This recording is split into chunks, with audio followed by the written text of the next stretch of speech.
Good evening and welcome. Tonight I will be reading to you this history magazine article about Romulus and Remus, Rome's origin myth. This article was chosen by my channel members. It was chosen by Maxima, All the Happy Squirrels, Alex, Vectos, and Lucas F. Thank you so much for picking this article. And if you watching this would like to pick future history magazine articles and get your name in a video like this, you can click the join button right down there or click the very first link in the description box to access my channel memberships. My memberships are only 99 cents. I can't set the price any lower, or I would, and it will never get higher than that. It's only one tier, and you get all kinds of perks. Because not only do you get to pick history magazine articles, you get your name in every single video, and you get early access to every single video I post. There are exclusive channel member videos where you guys get to pick the topics. I just did one on the history of cats and cat domestication that people seem to really enjoy. And you get your own emojis in my live chat. I'm going to go live this week with some trivia, and channel members will get exclusive emojis to chat with. So if you want to be part of all of that, again, you can click the join button, or you can click the very first link in the description box. I'd love to have you. But let's talk about Romulus and Remus. Now, this picture may not be very YouTube friendly. I'm kind of trying to cover up the naked babies here. So I was looking through this, maybe I should pick a better intro picture, right? So this one's kind of boring. Plus there's just a full naked man there, just everything out. This one is a very famous statue, but probably also not great for a thumbnail. This one's also not very Romulus and Remus-y. Same. And then this one just has full-on nakedness of all kinds. Children, men, and women. So there's no good pictures that I think YouTube would like. So hopefully YouTube is kind to this video. I'd appreciate a thumbs up on this video if you could, and hype it if you're able to, just in case YouTube's like, wow, there's a lot of nudity in this video. But we'll see. It'll probably be fine, but who knows. But let's read about Romulus and Remus. Here we go. It is unusual for a city to boast a true founding event. Such occasions are rare, mostly taking place when a conqueror decides to create a city bearing his name. This was the case with Alexander the Great, who established more than 20 cities in the 4th century BCE. We talked about that last week. On the other hand, Rome, much like Athens, was more likely the result of, what is that word? Synoecism? Synoecism, the gradual aggregation of neighboring villages that, driven by the need for defense and trade, eventually coalesce into a single community under a monarchy. I guess that's what that word means. I'm going to slide my mic in so I can get a little closer. There we go. However, the legends of Rome's founding are far more riveting. The wisest words on the matter come from the Roman historian Livy in the opening of his monumental Ab Urbe Condita from the founding of the city. I intend neither to affirm nor refute the legends concerning the time before the foundation of Rome or the foundation itself, for they are poetic tales rather than reliable evidence of historical events. We willingly grant the ancients the custom of ennobling the origins of their cities by blending human deeds with those of the gods. And if ever a people had the right to make sacred its origins and tie them to the divine, it is surely the Romans. The first to express skepticism about the wealth of myths surrounding Rome's birth were, in fact, the Greek and Roman historians who passed those stories down to us. These scholars lived in an era when any writer could draw on a multitude of oral legends that had sprung up to justify and glorify the power achieved by Rome over the centuries. We must begin precisely from these mythical traditions when reconstructing the history of the city's founding. By comparing the various accounts available to us, we can discern how much truth lies behind the lore that hints at a kind of civil war. Sorry, I lost my place. At a kind of civil war between two brothers, Romulus and Remus, who had previously been united in a quest to bring justice to their family. The earliest traces of the myth. Although it refers to events that occurred 3 centuries earlier, the story of Romulus and Remus began to circulate around the 5th century BCE within Greek circles clearly impressed by the extraordinary rise of what had, until recently, been merely an unremarkable town on the Tiber River. At the time, rumor had it that the founder was a certain Remus, known to the Romans as Romulus. Over the following century, the two figures appeared to coexist, and in time Romulus began to be portrayed as Remus's grandfather. And after another 100 years, the transformation was complete. Remus had disappeared from legend with the arrival of Remus, Romulus's twin brother.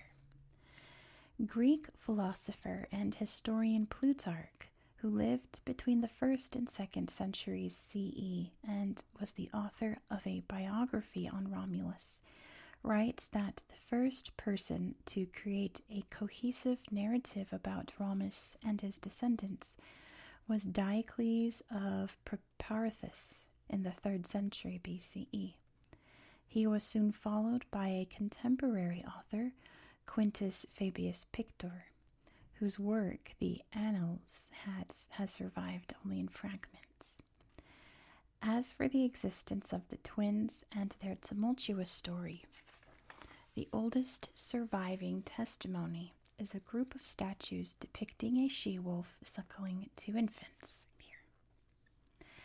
They were erected in 296 BCE during the Samnite Wars to commemorate the appointment of 2 brothers, Quintus and Gnaeus Ogulnius Gallus, as aediles or magistrates.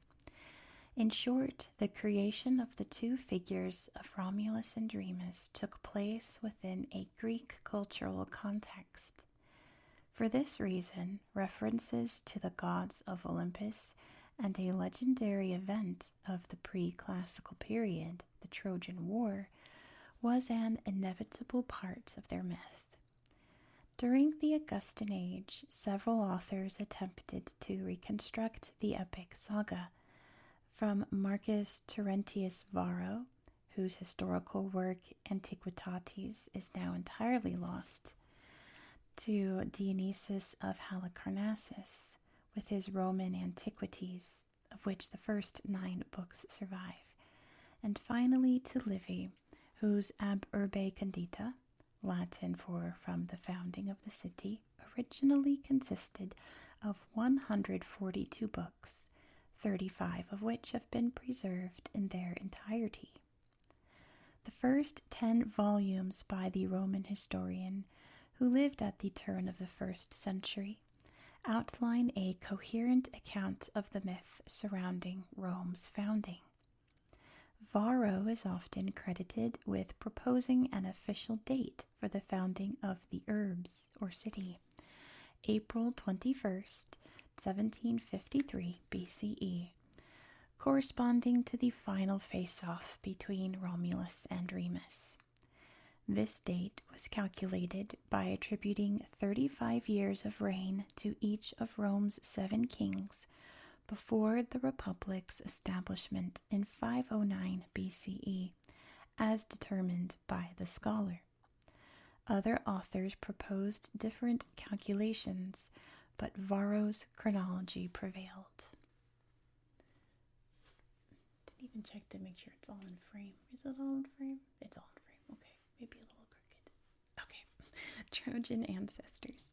It all began with Aeneas, the Trojan hero who fled the burning city with his elderly father Anchises on his shoulders and his son Ascanius, or Iulus, at his side. His escape is traced back to 1184 BCE, more than 4 centuries before the myth of Romulus and Remus. But in legends, time flows quickly, or not at all. When Emperor Augustus tasked the prominent poet Virgil with composing a piece celebrating the origins of the gens Julia and the Augustan restoration, the poet chronicled the wanderings of the Trojan hero, making them strikingly similar to those of Ulysses. At the end of his journey, Aeneas is said to have landed on the shores of Italy, where, in the region corresponding to the area of Latium, he fought with the native peoples. He eventually made peace with them, sealed by his marriage to Lavinia, daughter of King Latinus, and by the founding of a new settlement, Lavinium. The myth continues with the exploits of Ascanius or Iulus. Whether they were the same person or the 2 sons of Aeneas, one born from Creusa in Troy and the other from Lavinia in Latium, remains unclear. Who 30 years later is said to have founded his own city, Alba Longa, near today's Castel Gandolfo, though historians and archaeologists have never been able to pinpoint it with any certainty. In any case, Aeneas' son founded a long-lasting dynasty that would endure for several generations. Centuries later, Procca, the 11th or 12th descendant of Ascanius, devised a curious yet deceptive system to have his 2 sons share the rule of the kingdom. He bequeathed his kingdom to the first, Numitor, and granted the royal treasury to the second, Amulius. But while a kingdom without money is worthless, money can buy a kingdom. This inevitably led to the very civil war Procca had so desperately sought to avoid. Amulius managed to seize the throne, reducing his brother to a subordinate role. As a precaution against any future dynastic threats, he decided to murder his nephew Agestus and force his niece Rhea Silvia to become a Vestal Virgin, thus condemning her to perpetual chastity. Descendants of Mars. The Vestal Virgins served for 30 years, during which time they tended the sacred hearth of Vesta, Roman goddess of the home and family. According to Livy, Amulius's plans did not go as expected. Claiming to have been impregnated by the god Mars, Rhea Silvia gave birth to twin boys. Some versions suggest she was the victim of R-word. Livy comments, neither gods nor men were able to protect her and her children from the king's cruelty. It is said that, in a fit of rage, Amulius intended to kill his niece for the heinous crime of breaking the Vestal vow of chastity. Indeed, this punishment was a well-established practice in Republican Rome, though certainly not in Amulius and Numitor's time. According to the myth, the king ultimately yielded to his daughter's pleas and had Rhea Silvia imprisoned instead. He then ordered that the newborn twins be drowned. However, his henchmen mishandled the task, merely placing the infants in a basket and setting it adrift in the stagnant waters left behind by a recent flooding of the Tiber. This image is a recurring motif in ancient traditions. I don't know what that was. Okay, it's probably a cat. This image is a recurring motif in ancient traditions, symbolizing divine protection and predestination. Before the twins, for example, both Moses and Sargon of Akkad had been similarly saved. Once again, the children survived.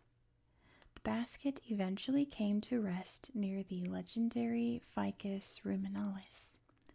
According to some authors, this fig tree was named for the ruminating animals that would gather beneath it.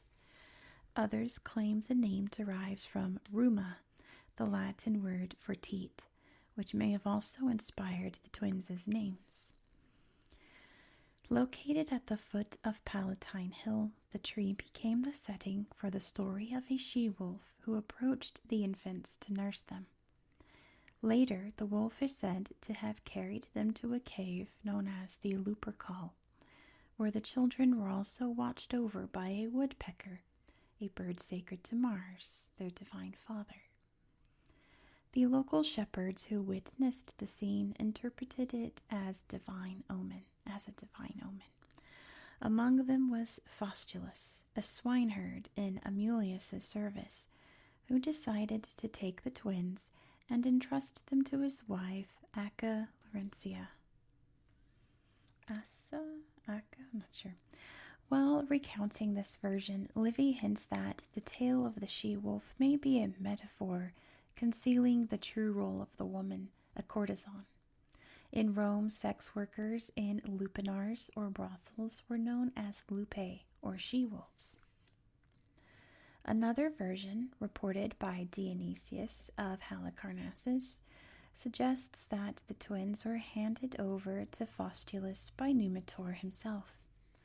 According to this account, Numitor had replaced Rhea Silvia's sons with other infants, deceiving Amulius into ordering their deaths. Regardless, Romulus and Remus grew up to be strong and daring, known for their raids on neighboring villages, a common feature of life in the Latium communities of the time. They were often at the forefront of skirmishes between the shepherds loyal to Amulius and Numitor, respectively, who clashed over land and livestock theft. Loud car going by, loud car going by, goodbye, loud car, goodbye, loud car, go, go, loud car, go, go, go, go, loud car. Oh, it's so loud, it's so loud, it's so loud, it's loud. Goodbye, loud car, goodbye, loud car. Keep going, keep going. Okay, goodbye. Eventually, Remus was ambushed and captured by Numitor's men. Though the shepherds were required to bring the prisoner before Amulius for judgment, the king returned him to Numitor for punishment. Instead, Numitor took the opportunity to investigate the young man's origins. According to Plutarch, Remus shared what little he knew of his own story in these words: "I will hide nothing from you, for it seems to me that you behave as a true king should, more so than Amulius. You listen and inquire before punishing, while he hands the accused over to the executioner without questioning." The recovery of Rome. Though still unsure of the young man's identity, Numitor recognized him as a determined spirit capable of aiding in the recovery of his kingdom. Meanwhile, Romulus, who had gathered a band of shepherds, herdsmen, enslaved people, and fugitives to rescue his brother, approached Numitor. With his confirmation of Remus's story, Romulus helped Numitor piece everything together. The deposed king recognized his grandsons, who now resolved to undertake the most prestigious of raids on his behalf, an attack on Amulius's fortress. However, Amulius had already extracted the truth from Faustulus, and tried in vain to have the twins and Numitor arrested. Undeterred, the young men led their small army into battle. Their coordinated maneuver succeeded, allowing them to seize the royal palace, kill the usurper, reinstate their grandfather on the throne, and free their mother, who was still in chains.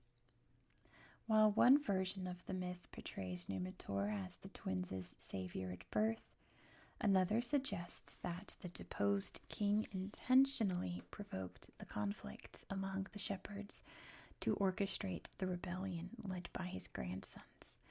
Thus, one tradition casts Numitor as a passive advisor, while another presents him as a cunning strategist who orchestrated his revenge from the shadows.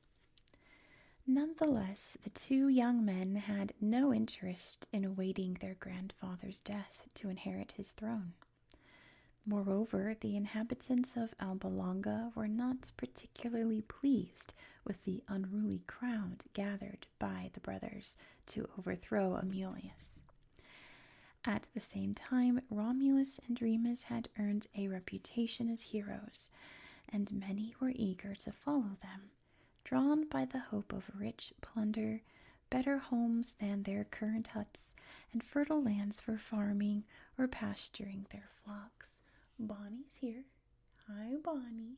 Thank you, baby. You're a cute girl. In the interpretation of the myth where Numitor himself acted as deus ex machina, he's said to have founded a colony and sent his grandsons to govern it, along with all the undesirables of Alba Longa and its surroundings.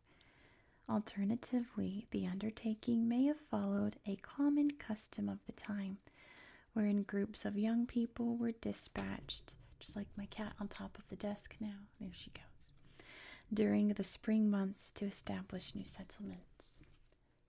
A single king. Trouble began from that moment on.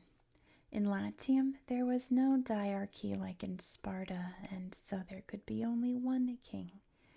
The two were twins, so age could not serve as a deciding factor in determining who should wear the crown, explains Livy. The gods needed to be consulted, and a particularly vivid and colorful scene likely masked what was actually an inevitable civil war arising between the two contenders to the throne, both of whom claimed equal rights. According to tradition, the decision was left up to augury, the interpretation of omens based on the observation of birds, one of the most widespread ways of discerning the divine will. According to another version, the prophecy was decided by Numitor himself, whom the brothers had approached to settle their disputes. In any case, each chose a hill where he wished to found his city, Romulus on the Palatine and Remus the Aventine. Remus had a furrow plowed into the ground by the augur, the interpreter of divine omens, representing a sacred boundary within which to look for omens. The first to spot the birds, a flock of 6 vultures, was Remus, who had already begun celebrating his victory when Romulus spotted 12 of them. A new argument then arose over which brother the gods had designated king, the one who had seen the birds first, or the one who had seen the greater number of them. Some ancient chroniclers even suggest that Romulus lied about the number he saw, or at least this is what Remus believed. Dionysius of Halicarnassus recounts that Romulus tried to deceive his brother by calling him to the Palatine to announce that he had seen the vultures first. On his way there, Remus spotted 6 vultures himself. 12 birds appeared at the very moment he asked Romulus how many he had really seen, and Romulus claimed they were precisely the ones he had seen earlier. Thus followed a clash between the factions supporting each twin, and Remus met his demise in the ensuing melee. Another version of the story, also cited by Livy, and with slight variations by Dionysius, attributes the death of Remus to his own instigation. Remus supposedly crossed the ditch his brother was digging to mark the boundary of his city, or simply the furrow traced with a plow in the ground, and Romulus did not hesitate to kill him, declaring, "Let the same fate befall anyone who dares to cross my walls." Other sources, however, name Romulus's foreman Celer as Remus's killer, and the swiftness with which he fled to Etruria immediately afterward is said to have given rise to the very concept of speed, or celerity, accelerate, from the Latin celer. During the conflict, more likely a civil war, as Dionysius of Halicarnassus more clearly suggests, Faustulus, who had tried to act as peacemaker, also perished. At that point, Romulus, after burying his brother on Aventine Hill, was free to complete the fortification of Palatine, the primordial nucleus of the city that still bears his name. It matters little whether he did so immediately, or, as Dionysius claims, only after a long period of mourning, from which he only emerged thanks to Acca Other origins of Rome. This is by far the most widely accepted account of the Eternal City's founding, having eclipsed all others due to its epic nature and the wealth of challenges and rivalries it contains. Yet Plutarch, as well as Dionysius of Halicarnassus before him, asserts that other stories circulated in his time, suggesting that the Eternal City's name did not derive from Romulus, but from a Trojan refugee, a woman named Roma, who persuaded her community to settle permanently on the Latium coast. She even convinced the women to burn the ships, so as to prevent the men from taking to the sea again. According to Dionysius, Roma married Latinus and bore Romulus and Remus, who named the city in their mother's honor. Or else the name might derive from Rome, a word used by the Pelasgians, indigenous people from the Aegean Sea and conquerors of the Latium region, to express the concept of strength. Plutarch also records numerous traditions, many of which claim that Romulus and Remus were actually the sons or grandsons of Aeneas. Another story recalls the abduction and R-word of the Sabine women by Romulus and his soldiers to increase the number of women in Rome. The most curious tale traces the twins' origins back to the cruelty of the Alban king Tarchetius, who reportedly witnessed the ghost of a giant phallus emerging from a hearth in his palace. Plutarch recalls that, according to this bizarre interpretation, a prophecy foretold that if a virgin joined with this entity, she would bear a famous son, renowned for his virtue, fortune, and strength. The king ordered his daughter to lie with the ghost, but the girl passed the dubious honor to her maid. Discovering the deception, Tarchetius was about to execute both women when the goddess Vesta intervened. The women were instead confined to their home and sentenced to weave a tapestry they could not complete, as the goddess unraveled their work each night. From here, the story aligns with others. When the twins were born, the king handed them over with orders for the children to be killed. Instead, a man abandoned them along the Tiber, where a she-wolf cared for them, enabling them to later seek revenge against Tarchetius.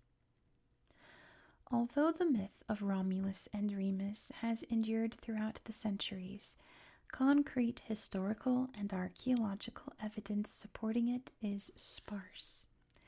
The success and longevity of a people, a civilization, or a figure inevitably gave rise to myths and legends, crafted to shape a predestined origin and past, legitimizing their right to dominance and fame. This is especially true for a political entity like Rome, which survived multiple incarnations: monarchy, republic, principate, Roman Empire, Byzantine Empire. For over 2 millennia, from 753 BCE, when the Assyro-Babylonians ruled in the east, to 1453, the year Constantinople fell. I think that's it. Yeah, that's the last of it. So let's look at this really cool painting, even though it has a ton of just nakedness in it. Hopefully YouTube's not like, why is there a whole butt? The heroic gesture of Romulus's wife. According to the historian Livy, women of the neighboring Sabine tribe were abducted in an attempt by King Romulus to increase the number of childbearing women in Rome. Jacques-Louis David's 1799 picture, hung in the Louvre, Paris, depicts a later episode in which the Sabine women, now reconciled to their Roman husbands, intervene to stop a conflict between Romans and Sabines. At left, with her arms outspread, is Hersilia, Romulus's Sabine wife. Surprised by her gesture, Romulus hesitates at the very moment he is about to hurl his spear. You can see her dressed in all white, meaning she's innocent and angelic. Her arms outspread, kind of Christian motif there. It's Jacques-Louis David, so he always had various meanings interspersed within his work. You can see the she-wolf there on his shield as well. That's pretty neat. Wearing only a helmet. Okay. There's a little statue over here. It says, Children of Mars. In Livy's account of Rome's founding, the Vestal Virgin Rhea Silvia claimed the twin boys she bore were fathered by Mars. The god of war is depicted here in a circa 2nd century statuette, and this is also in the Louvre. Looks like it's bronze, maybe, or something, I'm not sure. Statuette, so it's not too big. Get this depiction here of Palatine Hill. Sure you can see. Oh, yeah, you can see. Okay. This illustration shows what the hill may have looked like before Rome's founding. At the foot of a steep path leading to the top stands a cave, Lupercal, where, according to tradition, a shepherd called Faustulus found Romulus and Remus being suckled by a she-wolf. Faustulus and his wife raised the twins to be shepherds. Can we see? I guess it's right there. It says at the foot. Yeah, so I guess that's the cave right there, because you can see the stairs leading up to what would eventually become Rome. Isn't that something? It says fratricide.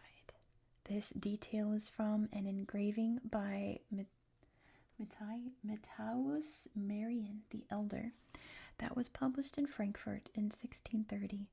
It depicts Romulus killing his twin brother Remus. Now this is pretty cool, even though I said it was boring. It's boring for a thumbnail, but it is pretty neat. The founding myth in 4 scenes.